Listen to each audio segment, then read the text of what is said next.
Carl Abel, and I'm joined by... It's Vanessa. Don't be too ecstatic. I guess. Did you see my spirit fingers go? I did. I saw the spirit fingers. Yeah. I want to thank you for leaving me all by myself last week. I appreciate it. That was great. I was so sick. Like there's something going around. Like there's a flu and a GI issue, and I think I had both. It was bad. It was awful. Tis the season, right? Yeah. And did you know that that stupid groundhog, whatever his name is, Puxatani or whatever, said that we still got 6 more weeks of fucking winter? Bucks Tony Phil. Yep. Yep. Matter of fact, the Northeast, New England, is getting slammed with the blizzard right now. I saw that. It can stay up there. As long as it stays up there and we don't get more down here, I'd be fantastic. I had my Hey, fill of- look, we're live on Facebook too. It worked. Yay! Look at you figuring out the technology. I'm so proud of you. Yeah, now I just got to figure out how to interact with people. Say hello. Hi. Yeah. No, I don't. I'm trying to. You should start voguing. Maybe they'll come in. I don't know how to vogue. Either. Did you see my hands don't go the same way? Is it like this? Listen, I feel like you should totally know. You should know it better than I should know it. Why? Because I'm gay? Is that Fun fact. Yes. is that what we're saying right now? Yeah. So gay people are automatically You guys are capable way more, of way voguing. more. Yes, you guys are way more cultured than me. Mm. That's why you're my bestie. I figure I get all the like. I don't know if this is right. I feel like I'm just boxing myself. I think you are. Yeah. I absolutely do think you are. So it's weird. Like this Facebook thing doesn't make sense whatever at all. Really? Yeah. Hang on. I figured out what was going on. Huh. Save. Apparently you got to add a title and everything. And then, so, what? Okay. Okay. All right. Okay. This is what Carl does. Just so guess. This is like. Please add a live description. Oh. Oh, this guy said joking. I just Googled it. That's not right. What's not right? This guy's Vogue. He was like it was more like Egyptian. I don't, maybe that is Vogue. Maybe they I did think that. I think that is.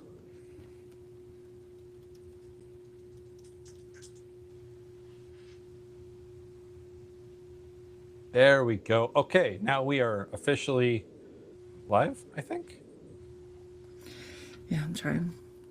Yeah, it says it. Well, I don't know about you. Oh, I can check. You want me to check Facebook? Oh, look at that. We are live. I got comments up here. I got do we have anyone? We don't have anyone watching us anyway, so it's all right. It's like we can mess up and do all kinds of crazy stuff. Oh, that's right.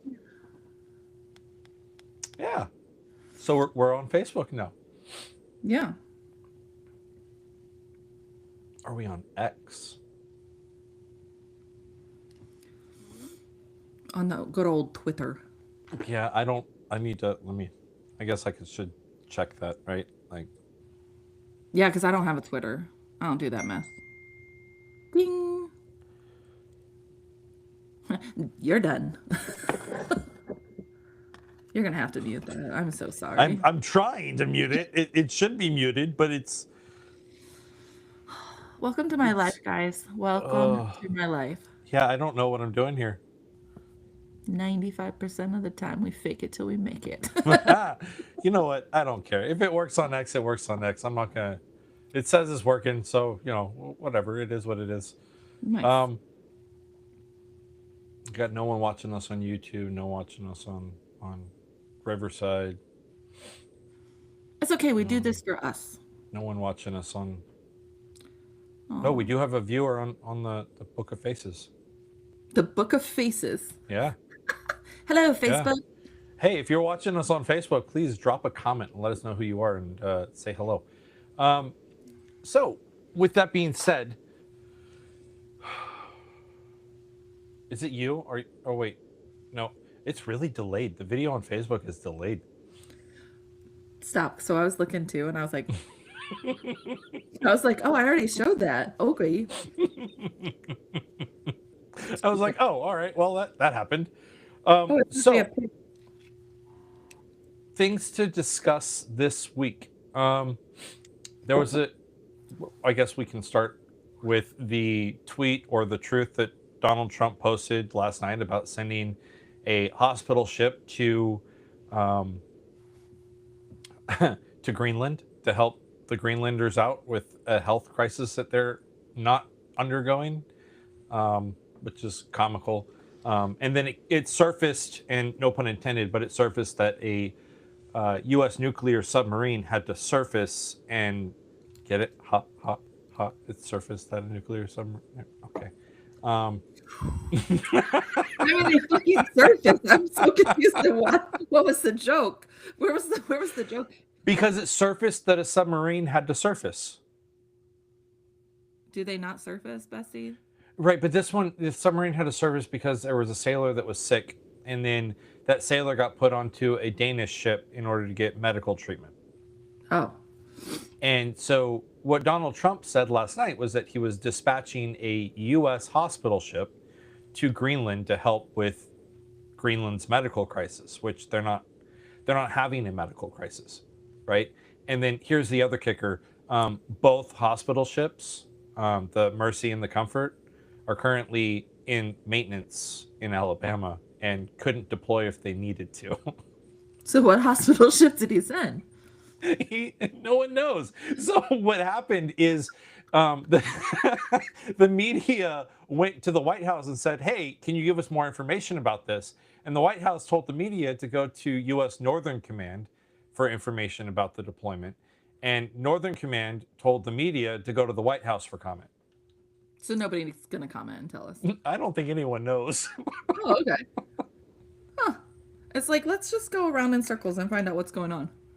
It doesn't make sense. Huh. Um, in addition to that, there was a security breach at Mar-a-Lago, in which a 21-year-old apparently, reportedly, breached the secure perimeter of uh, the the resort and was shot dead by Secret Service. Oh, that's Trump's place, right? Down in Florida. Yeah, that's his. So here's the thing that gets me about fucking Mar-a-Lago, right? Mar-a-Lago is basically the equivalent of God, what is that retreat? The presidential retreat? I hope you're Like not I'm asking all of a me sudden that drawing question. a blank. Like I'm so upset that I'm not able to think clearly. So was Trump there? No, he wasn't even there. Oh, so they just killed. Okay, so somebody was. They just shot him because he breached the perimeter and he had weapons. Like, okay, to Oh, be fair, okay. like he had weapons on him. But like one, who doesn't do their fucking homework before they go and attack a place that they think that the president is at without knowing that the president's there? Like First off, why go you are attack someplace anyway? Like, I don't know. Um yeah, because that always seems to end very well. Camp David. There we go. So the executive branch has always had Camp David, right? Which is like this military base, but it's an executive retreat for the president to go to and have like multilateral talks. Like every president usually goes there to get away from the White House. Okay. It's set up and it's run by the government. And then we get Donald J. Trump as the 45th president of the United States who goes, yeah, no, I want to go to Mar-a-Lago instead because of my golf course, right?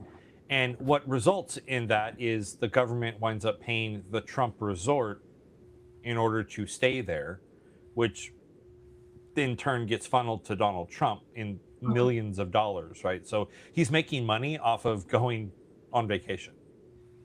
Here's my thing though. Like, if you have created this resort for yourself and it is like designed with all your interests in mind, I don't blame him. I'll be honest with you. I do not blame him for wanting to go there. Like, hey, this is mine. I created it. It matches everything that I want to do. That's where I'm going. That's where I want to go. Like, That's not the part that I'm upset by, oh, right? Like, cool. Albeit, if that's what he wants to do, that's what he wants to do. The part that I'm upset by is the fact that he is personally enriching himself with this fucking retreat. because it's his? Is that what you're saying? Right. So what happens is the Secret Service has to pay for rooms. Hmm. The government has to pay for the meals that get fed to Donald Trump, like the staffing, all the things that come with its increasing personnel presence at Mar-a-Lago comes with a cost. And that cost gets paid directly to the Trump organization, and that Trump organization is owned by the president. So the president makes this big hullabaloo about, oh, well, I'm over here and I'm giving away my monthly paychecks. In reality, like 150,000 a year he's giving away, but he's collecting millions every time he So, goes to Mar-a-Lago.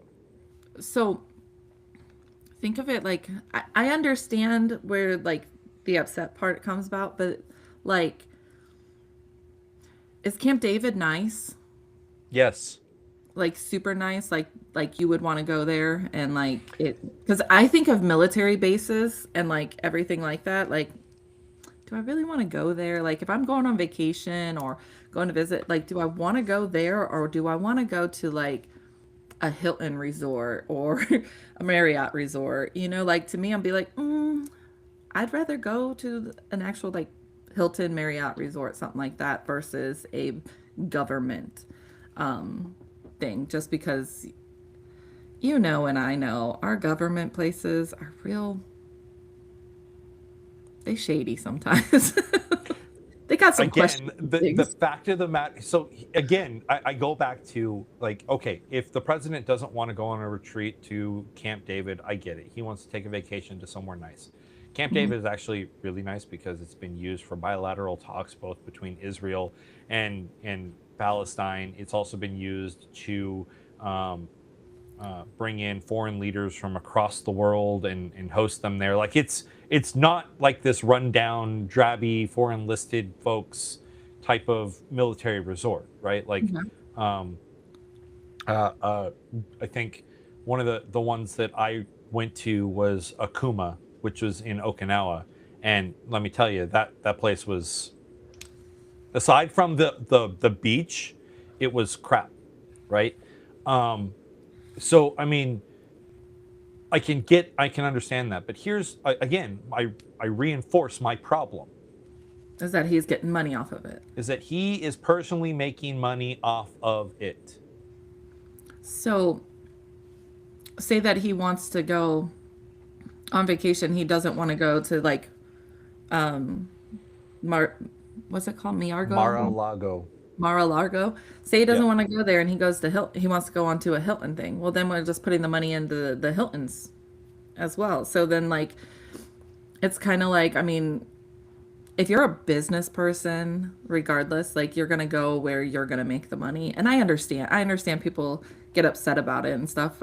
I personally, I mean, you have the resort. It's your resort. If you want to go there, nothing stops you from going there. And you know, I mean, if they say, "Hey, you have to go to these military ones instead," then that's the military ones. You know, then I mean, they need to put that out there. But if he can go wherever the hell he wants to go, I would go where I'm comfortable and where I enjoy going on vacation. It's my vacation. You know. That's true. And before we go any further, I want to give a shout out to Joel Phillip on Facebook, who commented that, it's his first time listening and he's from Kentucky. So, Joel, Hello. welcome. I sent you a response on the Facebook. Just know that there's a bit of a delay, so you may not hear this for a minute. Um, but back to our conversation, like, I get that, right? So maybe there should be like a, and I guess this is where the difference between Donald Trump and his predecessors is, right? Like, there's no law stating that Donald Trump has to go to Mar-a-Lago for his retreats. However, the right thing to do is go to Mar-a-Lago for your retreats so as to prevent costing the taxpayer millions of extra dollars to go somewhere else. Because guess what?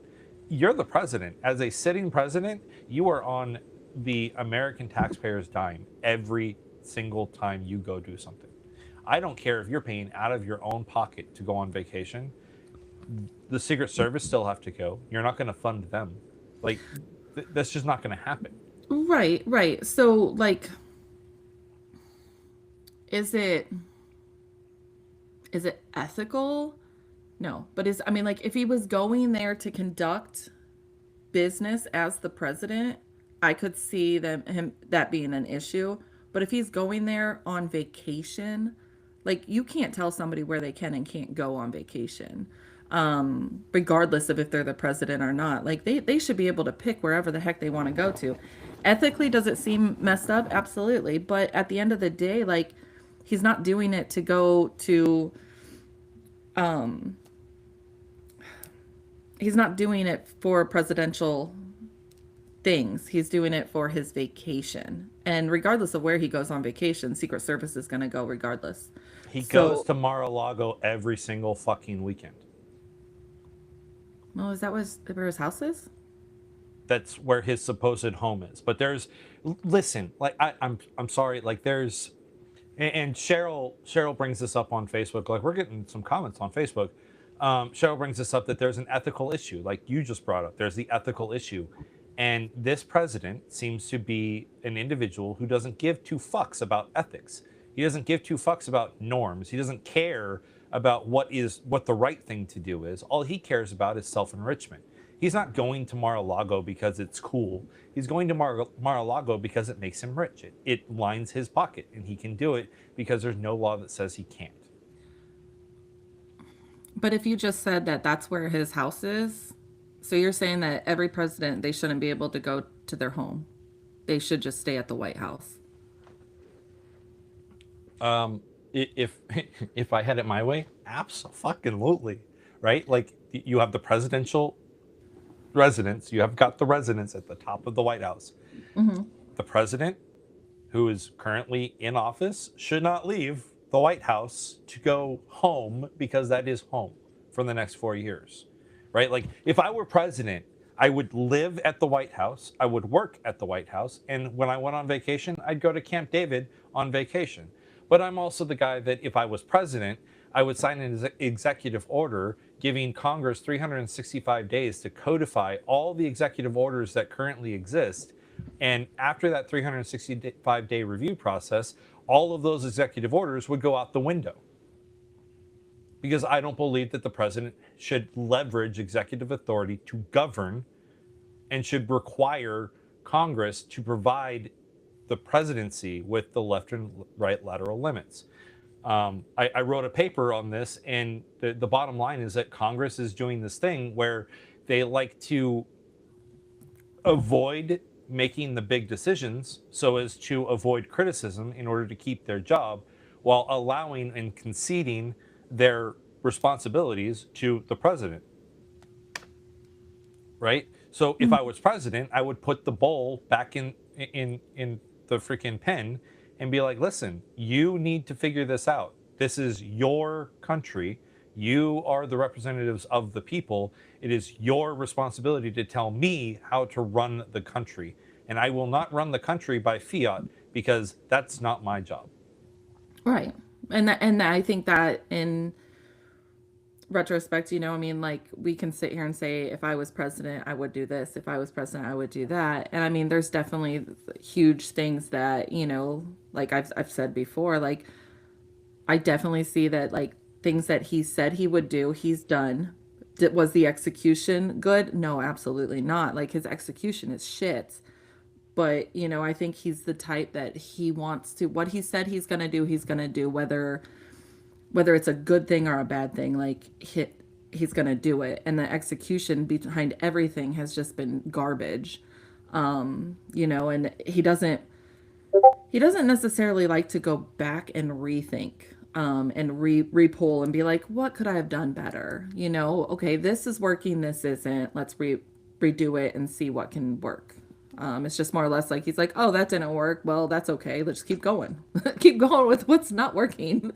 So I just think that in that aspect, it's just a, I don't know, just a shit show in general. But you know, I don't necessarily I don't necessarily think that saying somebody can't go home is okay either. You know, I don't know. I don't know what the right way to go about that is, but you know, maybe say, okay, well, if you want to go home, like let's set it certain times throughout the year that this is the time that you can go home, or this is your vacation. If you want to take your vacation at your home, we understand. But, you know, we have to be understanding as American citizens too. It's like, Or at and the I, very least, it shouldn't be enrichment, right? So, like when Biden went to his home in Mhm. Pennsylvania, like he didn't get money from the government because to he go doesn't have home, right, because he doesn't have a resort type thing like Trump does. So I think right? in there lies the difference is because Trump actually has a resort. It, No. so it's okay if he has a resort, it's okay for him to enrich himself because he has the ability to. Like, that's so nonsensical in my mind. It's like saying, oh, well, he's the president, so he has the authority to issue executive orders, therefore he's okay to do it. Like, just because he has the authority and just because he has the ability doesn't mean that it's right, and doesn't mean that we should just accept it and be like, oh, well, it's okay, he can do whatever he wants. Yeah. No, I mean, I see that point, and you know, I also see the other point. I mean, personally, I don't see there anything wrong with it, you know, like, because I just don't, because if it was another president that had the same thing, it's like there wouldn't be that issue. But because Trump is doing it, and he's, you know, his entire life has always been, he has resorts, he has hotels, he has all this stuff, um because he's using it as a way to further his business, or you know, create more business for him. I don't necessarily in turn like see that as necessarily a bad thing. But I can see it both sides. But you know, to me it's like, I think that is the it's just another thing that we just seem to grasp a hold of and find fault in. Whereas, you know, if other people that were president, if they had it and they did the same thing, would we also be grabbing at those straws as well? Yes. Okay, okay. I was just Right. making So that's again, that's the thing, right? So the general argument that comes from the right wing side of the house right now, especially Republicans, even if Republicans aren't MAGA, right? And even if they're not Trumpy, the first thing they're going to be like is, well, why aren't you talking bad about other, like, listen, the fact of the matter is that who's in the White House right now, Yeah, no, I know who's in the White House. Yeah. right? That's one thing And I do know. who is doing the wrong right now. Right. So if the response to me calling out Donald Trump's failures as president and his schemes to get himself rich off of the backs of American taxpayers through his sitting in office, then if the response to that is, well, why aren't you going after all the other Democrat No, I presidents? wasn't Well, I wasn't that's, saying that. well, I know you're not, but that is the argument that is being made. Right. Anytime anyone criticizes Trump, the question is, well, why didn't you criticize Obama? Why didn't you criticize Biden? Why didn't you criticize Obama when he went to Hawaii? Like, Right. And I okay, think we're I not think talking about them right now. right, we're talking about who our current president is, and I understand that. I just think that like I think in the grand scheme of everything, it's like, you know, I mean, how many, like if we went back and like I'm curious to know how many presidents have actually went on vacation or went to their home, went wherever, like what's the percentage, and like how often are they going? Like that to me would be interesting to know.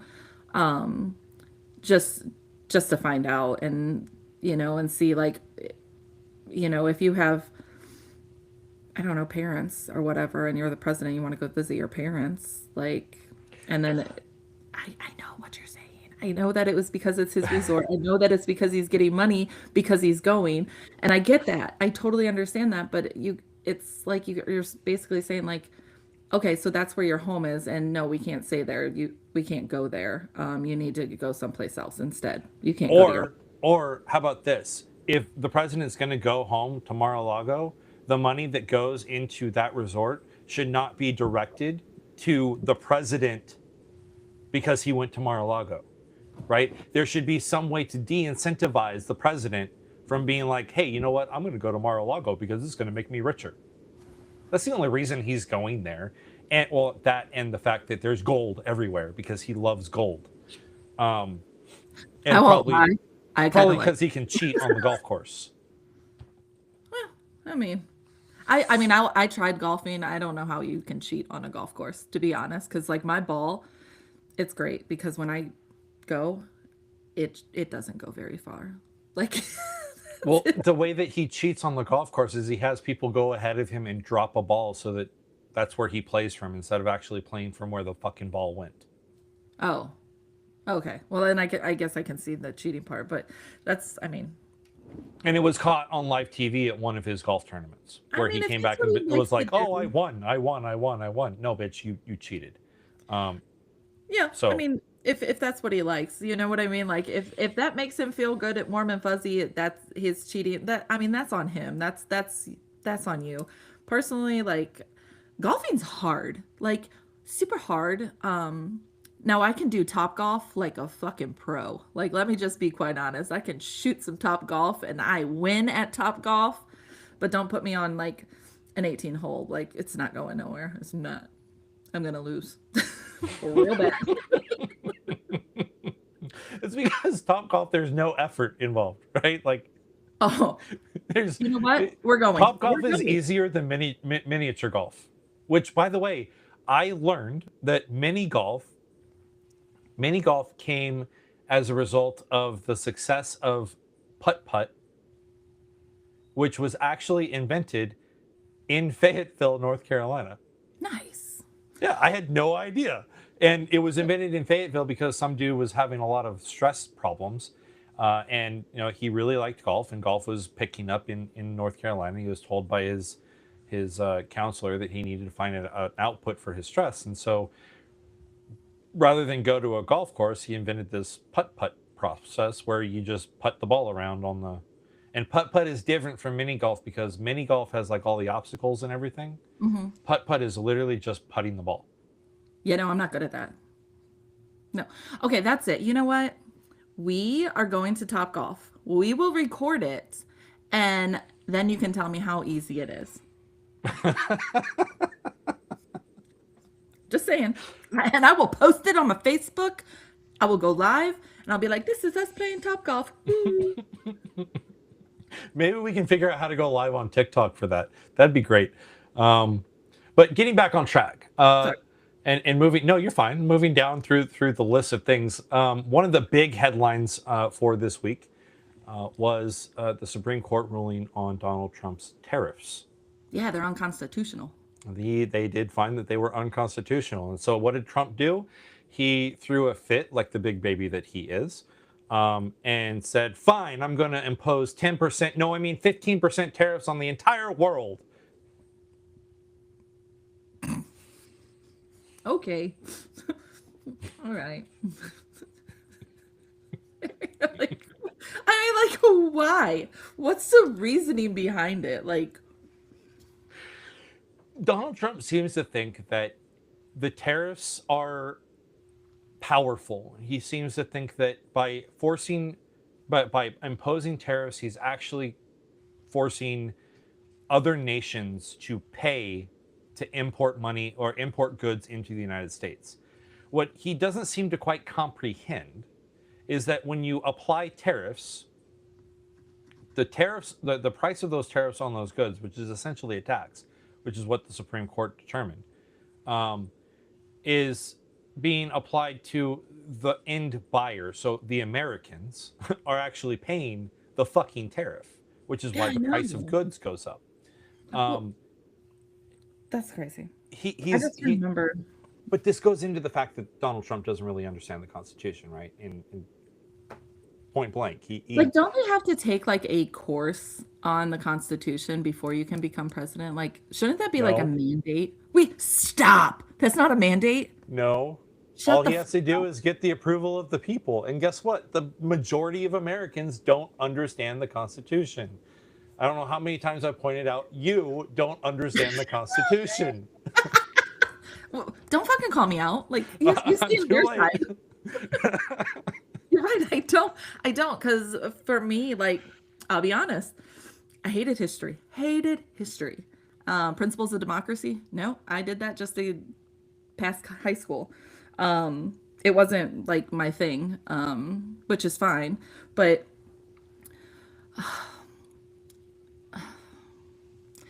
I feel like if you want to become president, there has to be a class that you have to take about the Constitution. That should be mandatory. I don't, that somebody in Washington should just make that mandatory that, hey, you need to take a 6 week to 9 week course on the Constitution and pass, kind of like we do for, citizens. But why, like, no, you should know if that's what you want to do and you want to be president and you want to get into politics, you really need to know the Constitution. And if you don't want to know the Constitution, well then you don't get to go and be president. You have to pass this course.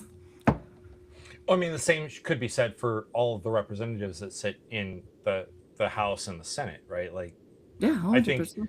I think everyone needs to understand what the fucking Constitution says and what the laws of our nation are, right? Like that should be a mandatory thing. The president shouldn't just be able to go in and be like, "Well, I'm the president and I can do whatever I want because I'm the president."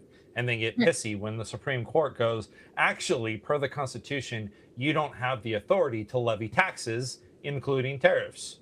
And then the right. president responds with, "Well, that's unconstitutional. How dare you speak out against the Constitution like that?" Listen, Well, I mean, we know, and we knew it the first time. I mean, he tends to just talk more than he listens, and I mean, we know that his mouth just runs a lot faster than his brain comprehends what's I coming don't think out. his brain comprehends anything these days. Well, maybe not. I mean, who are we to say? Most I most mean, how people. many how many videos have we seen of world leaders giving like this like ew like turned up face when they're standing next to him because there's the impression that he may have shit himself? I mean, shit happens. Let's be honest. I mean, it happens. People shart themselves all the time. If they don't want to admit it, they then don't admit it. But it happens. And you know what? Like, what would you want the president to do? To just like look at somebody and just be like, "Oh, hey, I sharted myself right now. Like, my bad. Shit happens." Like, I mean, that would be a meme forever. So I just, I mean, maybe he's got BO. I don't know. People, he's not going to admit if he shit himself. I mean, nobody in their right mind would just go up to people and be like, "Oh, so sorry, I shit myself." So Yeah. And then I sent you an article earlier this week about the VA's new interim permanent rule or whatever the hell they called it, regarding the the new VA. veterans and their disability, right? So, and your response to me was typical of most responses, which is that new members or new claimants, people who are filing a claim for the first time, would wind up getting their claim decided based off of how well the medication took care of their disability, right? Right. And reducing that percentage, that disability rating, based off of hey, you're taking meds, so you're perfectly fine because your meds keep you perfectly fine. Well, what happens if I go off the meds?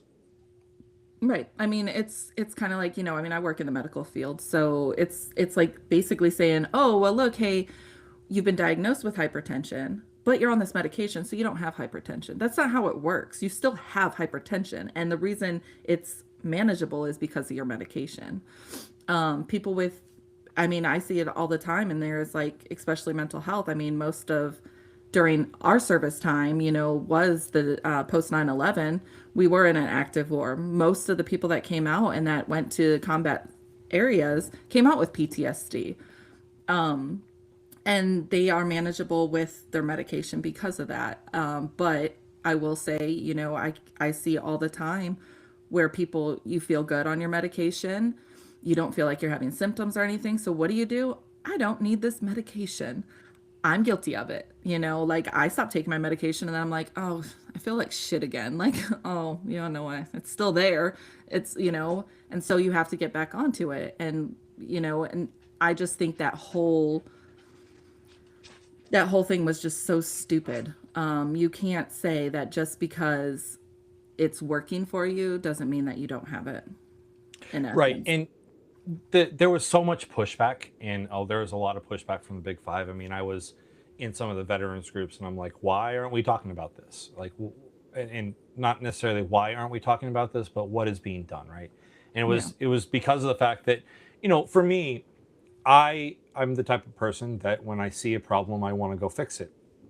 What I've had to learn, especially with Crayon Box Politics, is that I can't fix every problem. I can't talk about everything because I can't be everywhere. And it's Wait, you just the can't? two of us, and like, there's no way we're covering everything.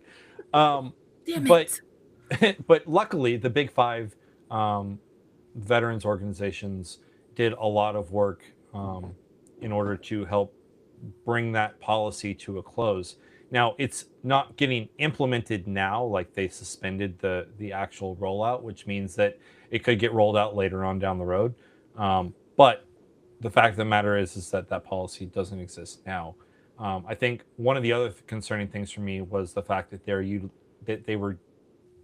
are utilizing artificial intelligence to review cases and determine disability ratings based off of artificial intelligence reviews. I don't like AI. Let me just be quite honest. I don't like it. I don't like it. I've never liked it. I think that AI can become very biased based upon the input has been put in and how it's worded. I can word something one way and get a response this way. I can word it another way and I get a totally different response. So I think utilizing AI, as long as they don't use just AI, would be fine. Like if you put AI into it and you get the response back, and then an actual person reviews it to verify the information that AI is spitting back at you and regurgitating, I think is important.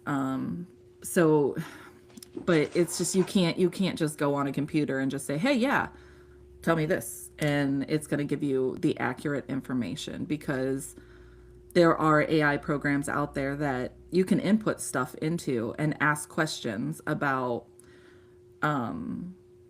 we'll say, stocks. You put information about this stock and you're like, what's better, a Roth IRA versus this stock that has grown 300%, and it'll tell you this is better, like the Roth IRA is better, and it's like, but it's really not. And it's like it's programmed to tell you what whoever programmed it told it to tell you. Right. And funny story, true story. And this is kind of, I guess, not funny. It is funny.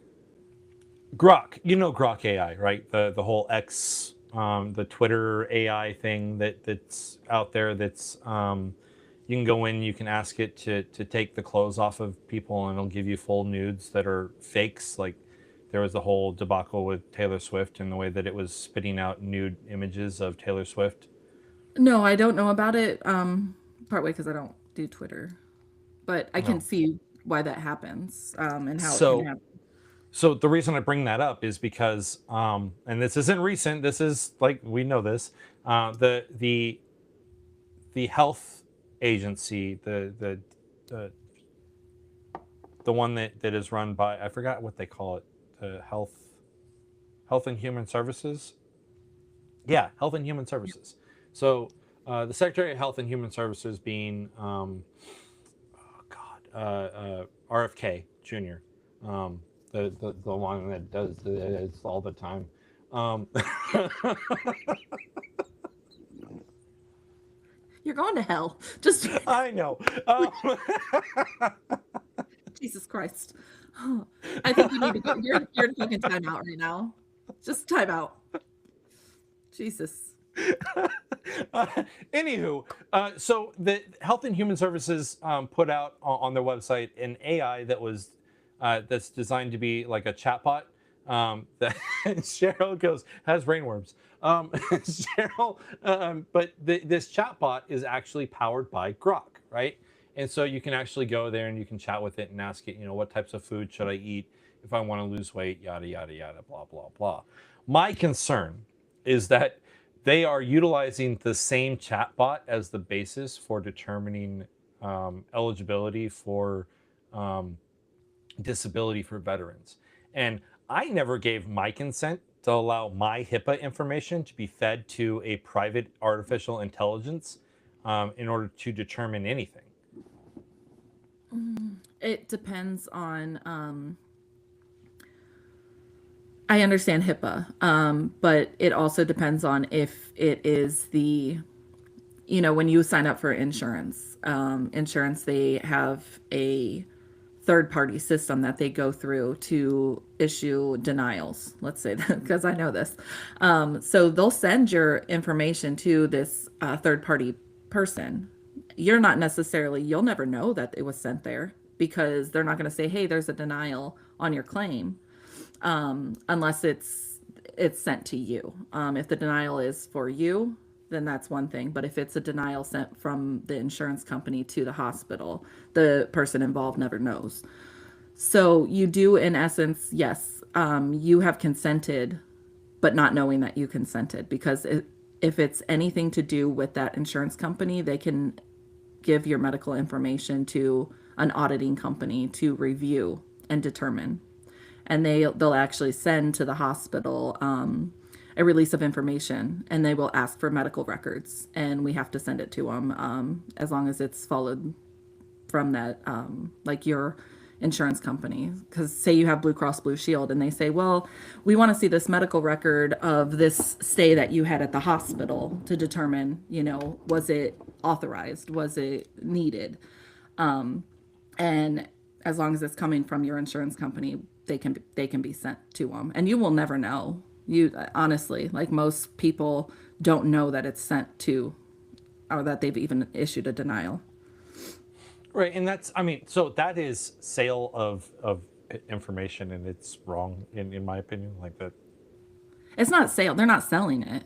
It's literally like you you signed up for health insurance. If they want to audit your chart, they are Okay, so audit. but even still, like that is another situation where I have health insurance, and my expectation is that my health insurer is going to be able to make the right decisions. So I would, by getting health insurance, I am implicitly allowing them access to my HIPAA information, but I'm not allowing them to give my health information to an outside source called whatever Grok AI, ChatGPT, Claude, doesn't matter.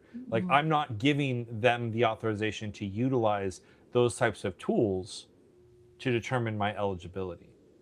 Like there's a line. There should be. Let me rephrase. There should be a line in the sand that says that my implicit authorization for review does not extend to the use of artificial intelligence. And if my insurer is going to utilize artificial intelligence, I should be allowed to either opt in or opt out, and the default should be opting out. And I agree with that. The thing is that there are insurance companies that outsource to a second company or third party company, I would say, like Cotiviti. I'll just use them and I'll name drop. I don't care. Cotiviti does use AI to issue their denials. I've seen it where I work, and they literally will say, hey, and they don't even look at the medical record. They go off of what the diagnosis codes are from the hospital and what the diagnosis codes are from the physician. And they say, oh, okay, well, the physician side document or didn't bill out this diagnosis code of, let's say, malnutrition. So therefore, we're going to take that and go to the hospital and deny malnutrition. And so what happens is that nobody's physically looked at a medical record. They are literally going off of just ICD-10 codes and saying it's not on this claim, but it's on this claim. We're going to deny this claim based upon that, which is honestly, it's illegal. They cannot issue a denial based on that because a hospital stay is completely different than a physician's billing system, even though it's the same stay. So I think that AI gets it wrong a lot.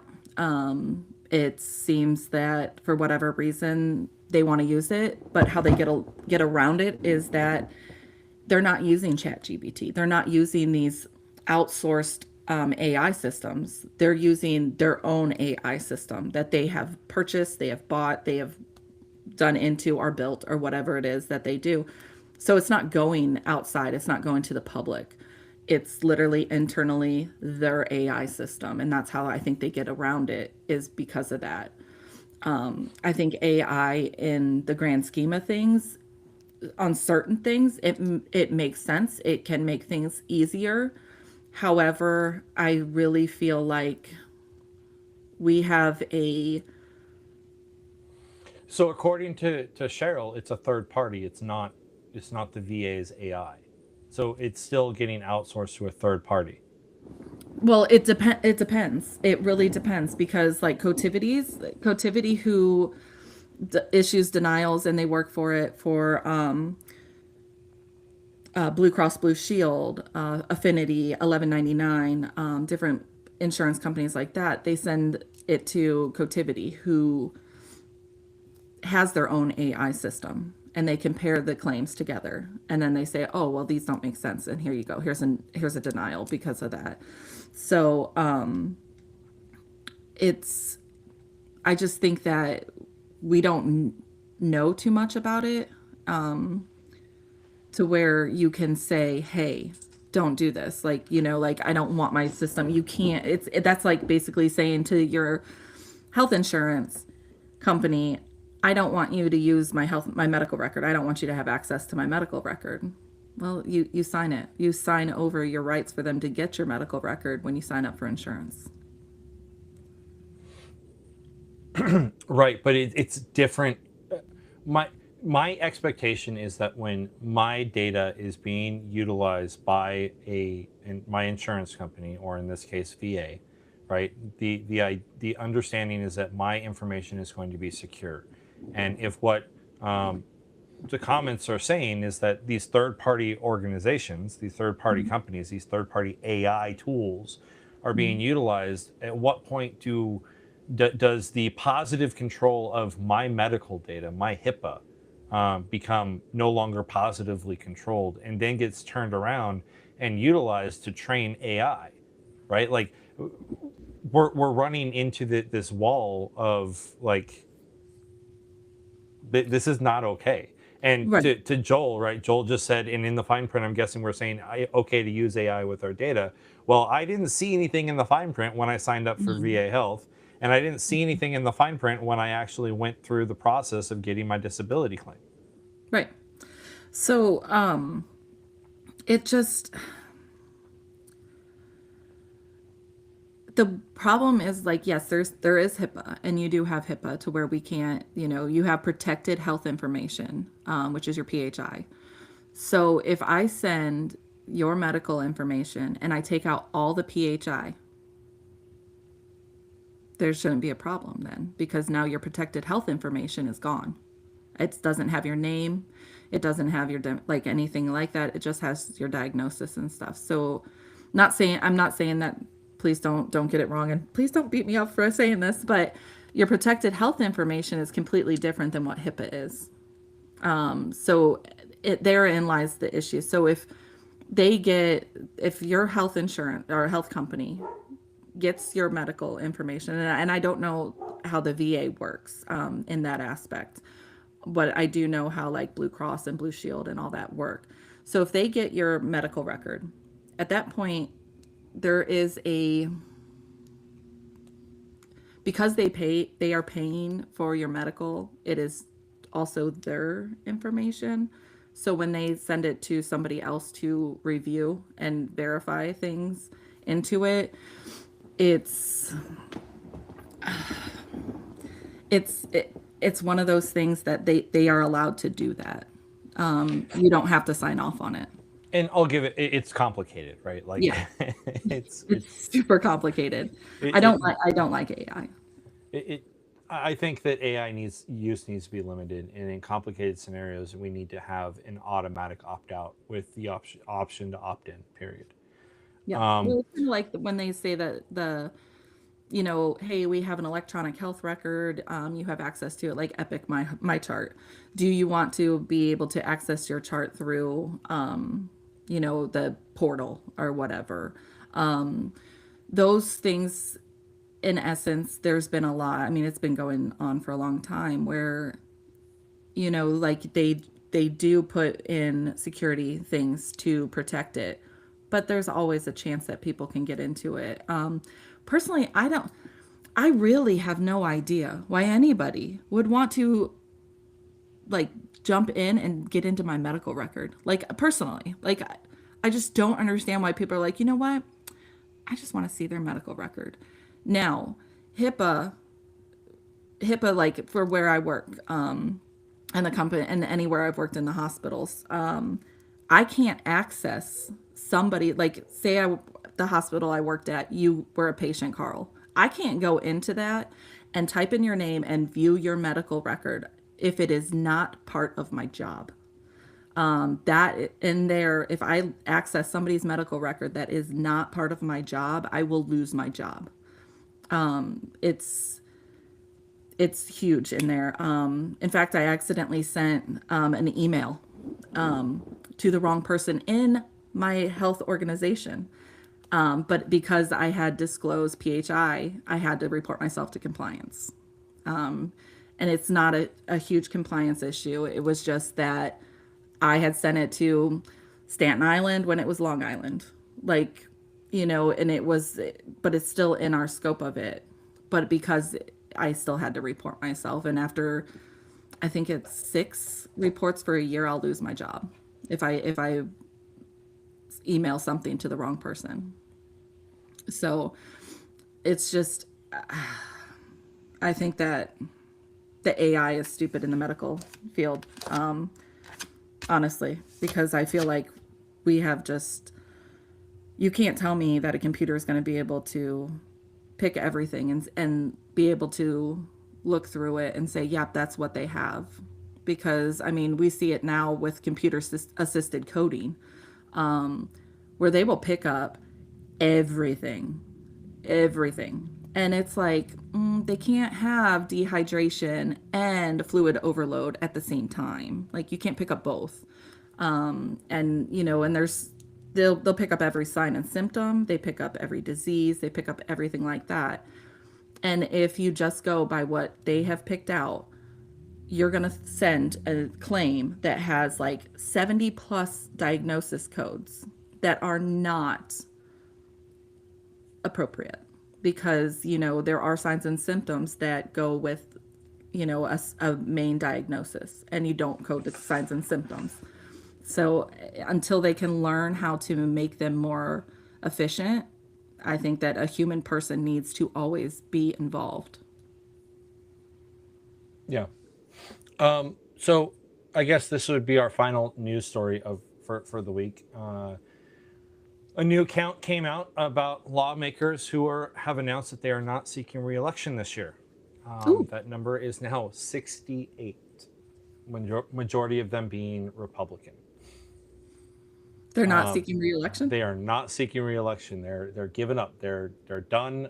And a lot of them cite partisan headaches and legislative gridlock, which listen, I get it, but you maybe should have joined the bandwagon with Marjorie Taylor Greene when she gave up and said, you know what, I'm going home in January.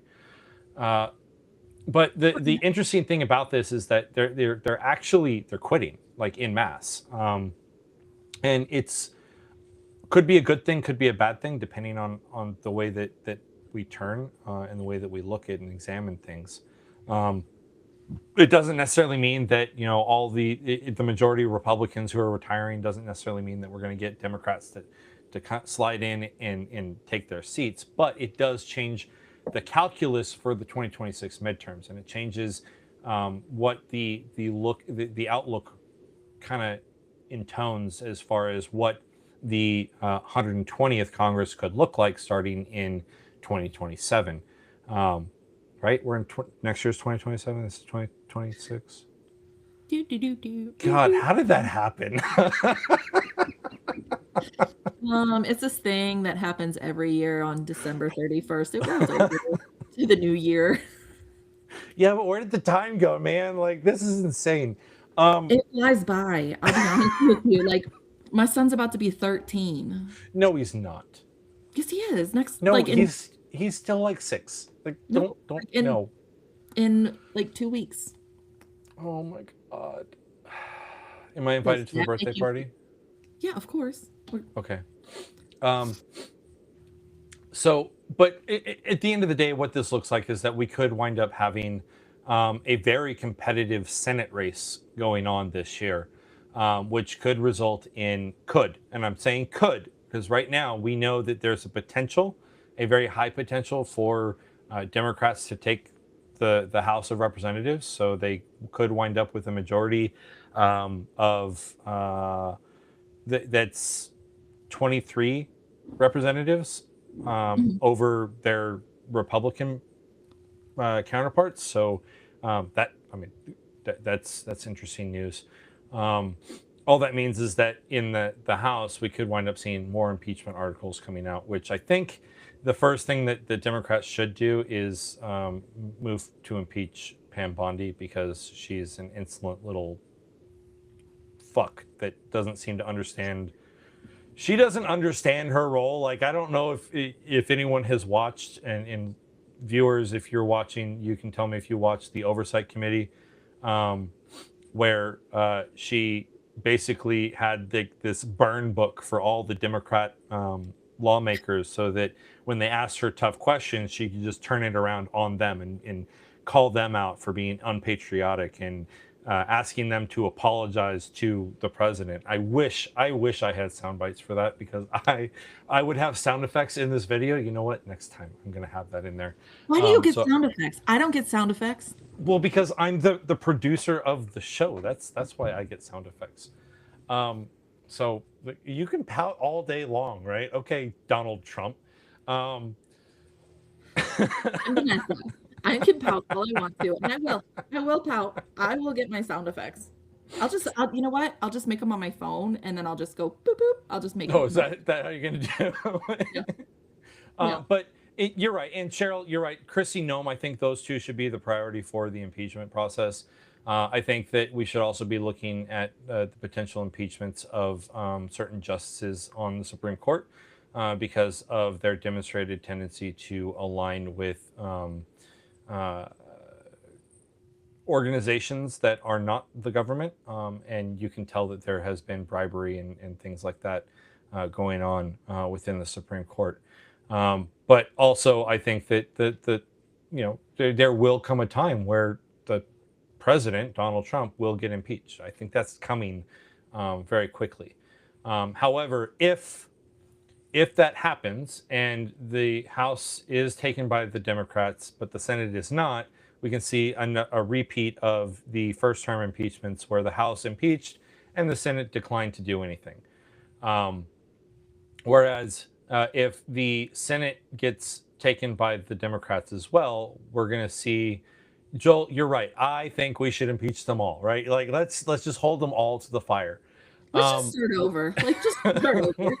Like, we need to wipe the slate clean. right. But at the end of the day, I think that what we could wind up seeing is Donald Trump getting impeached, and if the Senate is controlled by the Democrats, we could see him getting impeached and removed. And while I would love to see the day that Donald Trump is held in handcuffs and duck walked out of the White House, it's also going to be one dark day for America, given that it'll be the first time in history that that has happened. I hate to say it, but like, No, that you is the don't. case. Um, well, I do, because on the front of America, like, the United States, Joel, we can impeach JD too. Um, the United States, hang on, Joel, getting back to that, listen, like, he's the romancer of the couch. Like, I don't think that he would be nearly as bad as someone like uh, Stephen Miller taking over as the president, who has absolute zero respect for the rule of law and the way that the government should work. Um, I think if he had it, he'd take a freaking lighter to the Constitution. But getting back to my point, I think that the number one thing that we need to see our lawmakers do, when they they finally get back to regular business and Congress finally takes its role as the leader of the United States, along with the executive and the judicial, rather than taking a step back and being spectators. I think what needs to happen is that Congress needs to step in and be like, all right, let's take a look at our government. Let's look at all of the branches, all of the departments within the executive branch, and let's break this open in order to identify what it is that we need to fund, what we don't need to fund. And we need to be more critical of what the executive branch is doing when we tell them how to enforce laws. And do I think that that's going to happen with this next Congress? Probably not. I think that this next Congress is going to be a Congress that is bent on revenge. Um, Yeah. and that's just the way that it's going to be. And the unfortunate thing is that if that happens, my concern is that we're just going to do a pendulum of revenge over the next 2 or 3 decades until finally we wind up with an authoritarian in office. Um, wow, that went dark. You went But real dark. Like you went. yeah. Can we go back to the sun? Someone turn the light on. Carl's dark again. Man, I just went real emo. But to help with that, right? And this is where I'm going to throw a plug in. The Archivist is at 0.5, is at version 0.5. So we now have a working program. It's been working, but it's kind of been glitchy.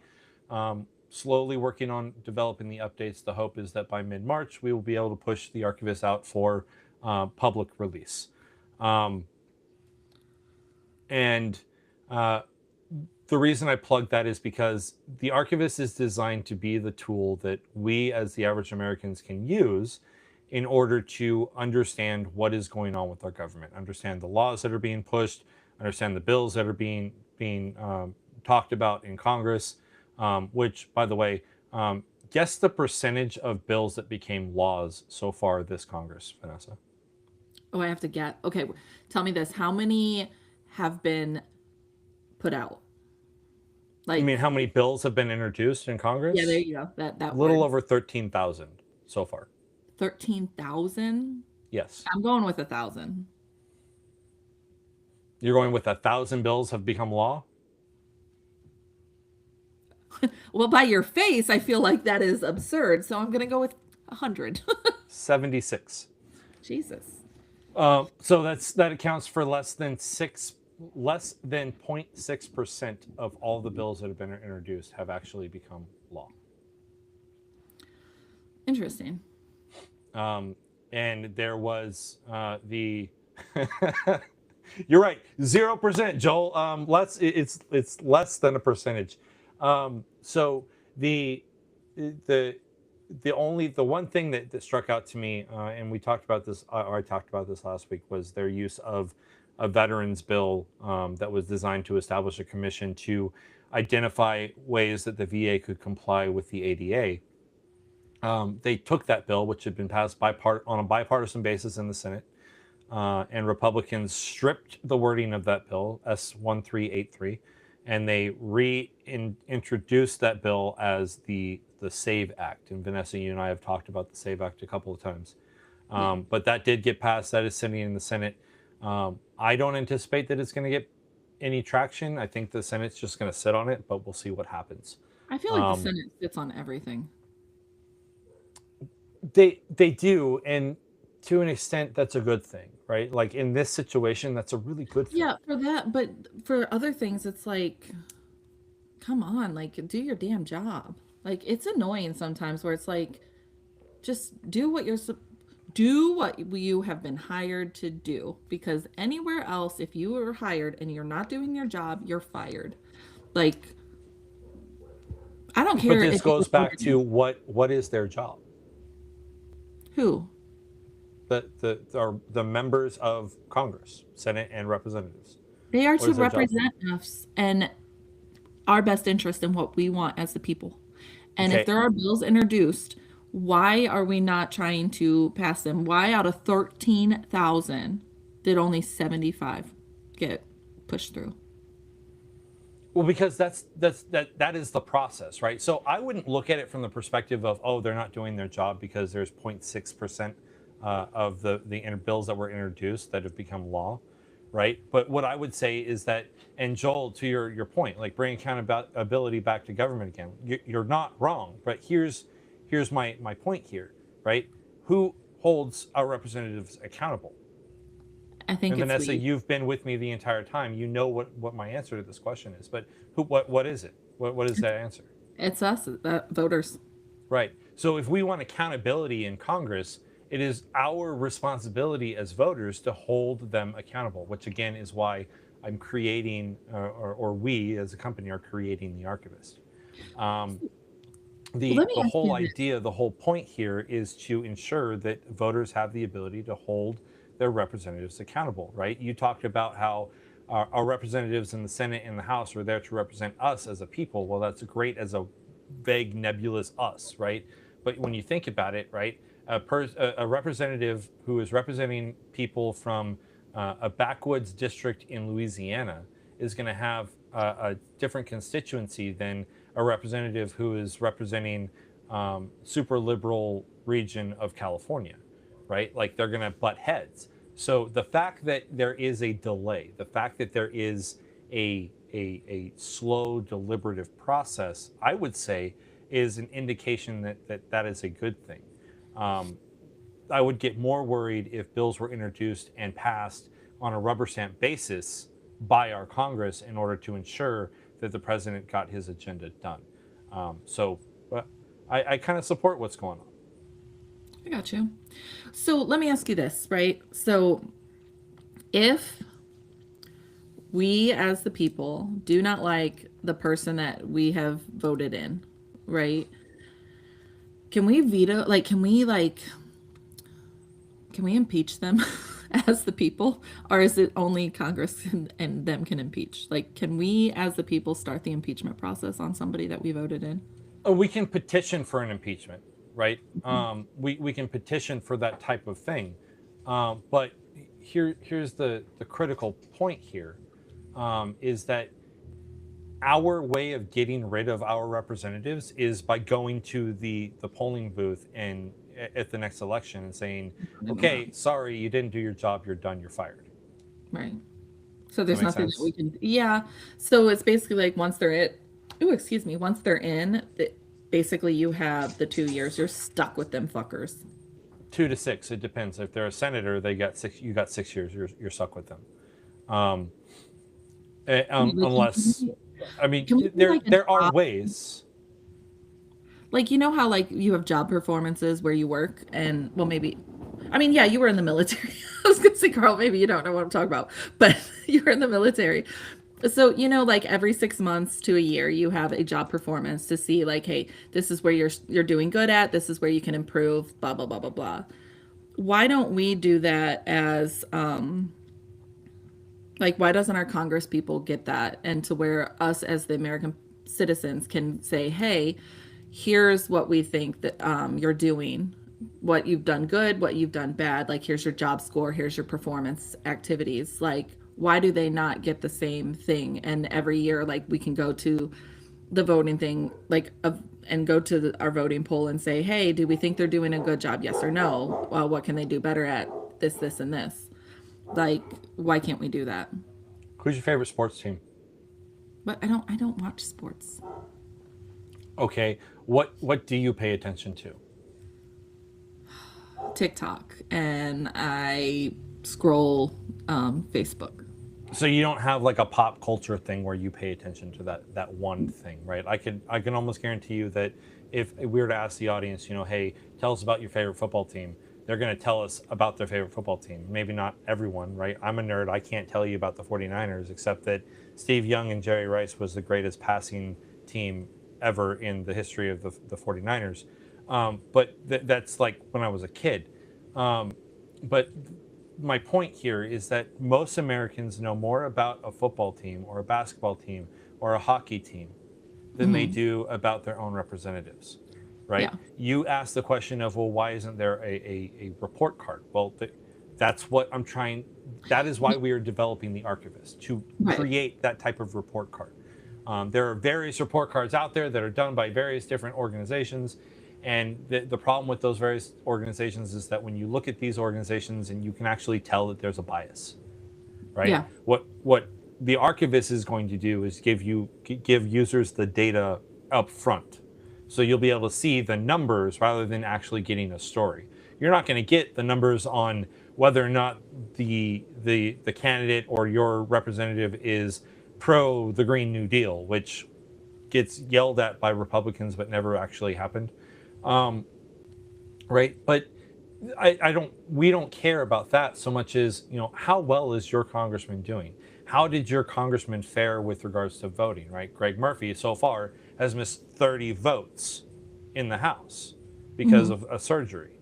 How many bills did they introduce? Did they do their job? How many town halls? How many times did they engage with their constituents? Which, by the way, Greg Murphy was supposed to have a town hall this past weekend, and canceled it because he found out that protesters were going to be there and were going to give him hard questions that he was going to have to answer. So protesters aren't allowed to be at your things? Is that what, like, aren't they Well, allowed to? Greg, so basically, the right now Republicans are holding fewer and fewer town halls in order to avoid being asked hard questions. Huh. Interesting. They've actually been told by the RNC to stop holding town halls, and that happened last year. What's the RNC? The Republican National Committee. So that's the overarching Republican Party Can for we the have- entire nation. I'm going to need you to like give me an acronym of things, because we have so many acronyms in the medical field. There were so many in the military, and now you pop them out. I'm like, what in the world? Like, somebody said something the other day, and I was like, and it took me a minute to figure out what in the world. No, I'll tell you this. Okay. So we were talking, and we were in a meeting at work, and me and my friends, like my coworkers, like we'll get on Teams and chat. And they said something in the thing, and I was like, I don't understand any of these acronyms on the thing. And she's like, I know, like RBF. My mind was not on resting bitch face. Mine was on medical. So I was like, what the heck does that do? And so then I asked the question in the group, and I was like, can we, like, when you do a medical term or like an acronym or whatnot, can you explain what it is? I was like, like RBF, like, I don't know what that means. And my coworkers are like, you did not just ask that in the live meeting. I was like, yeah. I was like, I don't know what it means. And they're like, resting bitch face. And I was like, oh my God, you guys just had me say that in front of everybody. I'm like, oh my God. Thank God that nobody picked up on it. But I was just like, oh my God, I'm going to lose my job. Holy shit, I did not just ask that. Yeah. What are you're reading? No, I was replying to a comment. Oh, okay. I was listening to you and replying to a comment at the same time. Yeah. So I know I'm a guy, but I do have some capability to multitask. Yeah. Interesting. Yeah. Are you saying because I'm a female, we don't? No, I'm saying that women are traditionally better at multitasking than men. Wait, say it a little louder for the people in the back. Women are traditionally better at multitasking than men. There, I said it. Noted. And there goes Cheryl. Goes so much. But Hey, Cheryl. at the end of the day, right? It's up to the voters to hold them accountable, right? So my next question to you, and this is going to lead into our final discussion, and then maybe close it out. Are you going to watch the State of the Union? Who are you talking to? You. When is it? podcast on Tuesday. What time? 9 p.m. Eastern time. Okay, so it's at night. Yep. Okay, let me ask you this. Is it on live TV or is it on my streaming apps? It will be live. Like on TV? I don't have TV. So, I mean, you're going to be able to view it on YouTube and on probably on TikTok too. I know that I'm going to be taking part in a watch party with a whole bunch of veterans on YouTube. So I'll be watching it with them. But that's one of those things where, like, the reason I asked you that question and your response was a telling response, which is, in order to hold our politicians accountable, we have to watch this stuff. We have to engage with this stuff. We have to know what's being said, and we have to understand what's being said. One of the things that really perturbs me is the fact that there is this movement for a competing State of the Union that Democrats are going to participate in. So Democrats are going to boycott the State of the Union. They're not going to be in the actual House. And they're going to be out in front of the Capitol building on a stage having their own State of the Union address, because somehow this has turned into like this, we're going to have competing narratives going on at the same time and force people to stick within their echo chambers. Listen, like, what should be happening is that everyone should be zeroed in on the president during this time frame. Everyone should be focused on what he is saying and how he is saying it. Period. That way we don't miss anything, right? I feel like I always feel like we should have like bingo. Like we should play bingo and we should put out a bingo card and everybody gets one, and what will Trump hit on? What will he say? What won't he say? And then like if he says it, you get a mark and we can play bingo. Like I think that would be fun. So, I mean, listeners, if you want us to do it here on Crayon Box, we can do that here, and Vanessa and I can have a drinking game where we drink every time like we get something on our bingo card, and we can put that together. If you want that, drop a message in the comments saying that you would definitely jump in and join us on that show. Maybe we can even do it on TikTok. I don't know. But A drinking game, bestie. I'll drink me water. no, I have like work in the morning. you can. You work at your house. Like, it's not that you don't have to drive anywhere. But my cognitive ability needs to be there. I can't just go into work and be like, oh, you know what? I'm like real hungover and you want me to review these medical records? Everybody has respiratory failure now. Oh goodness. I love Joel. Make it a drinking game and it'll make more sense. I mean, he's not wrong. He's not wrong. Right. So, end of the day, that's kind of what we're looking at. Listeners, if you want us to do it, please drop in the comments a message. If we get enough people that want us to listen, Cheryl, I feel attacked by your comment. I love Cheryl. Yes. Some of us work, Carl, and have to get up at 6 o'clock in the morning. Worst case, what I'll do is I'll drop the link to the actual the watch party that I'm going to be part of with the vets, and then if we don't get enough comments, that way people can join in there and watch veterans talk smack about the president. It'd be great. But aside from that, this is the end of this live show. Thank you, folks. Cheryl and Joel, thank you for stepping in and watching. We really do appreciate it. It's been great having you here so we can engage with you. Tell your friends, tell your neighbors, invite people to come watch it. We try to keep it lively, and we try to engage. So the more people we get, the more engagement we have, the more we can actually have a good time. So yeah, we could do that too. You know what? These are great ideas. I'll work on them, and maybe I'll get a poll out by the end of today on Facebook for everyone to fill out.